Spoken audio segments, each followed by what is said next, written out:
फिलिस्तीन को संयुक्त राष्ट्र यूएन में 157 देशों ने मान्यता दे दी, जिसमें ब्रिटेन, कनाडा, ऑस्ट्रेलिया, फ्रांस और अन्य कई देश शामिल हैं। आयरलैंड के प्रधानमंत्री ने कहा कि नेतन्याहू नर्क की आग में वैसे ही जलेंगे जैसे उनकी वजह से बेकसूर बच्चे जले।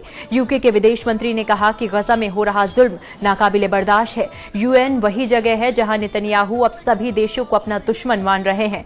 यूएन असेंबली में जब नेतन्याहू के बोलने की बारी आई तो तकरीबन 60 देश असेंबली को छोड़कर बाहर चले गए, जिस पर उन्होंने सभी देशों को धमकी देते हुए कहा कि तुम लोग आतंकवाद का साथ दे रहे हो और मेरे जीते जी फिलिस्तीन कभी राष्ट्र नहीं बन सकता और ये युद्ध अभी खत्म नहीं हुआ है।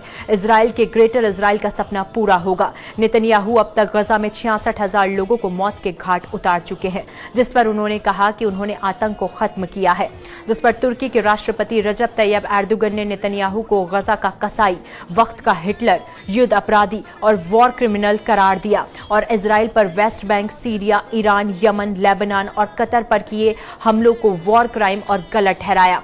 उन्होंने गजा को दुनिया का सबसे बड़ा बच्चों और महिलाओं का कब्रिस्तान कहा। एर्दोगन ने कहा कि तुर्की गजा में हो रहे कत्लेआम के खिलाफ बोलता रहेगा। एर्दोगन शुरू से ही हमास और गजा का समर्थन करते नजर आ रहे हैं। उन्होंने हमास को आतंकवादी मानने से भी इनकार किया है।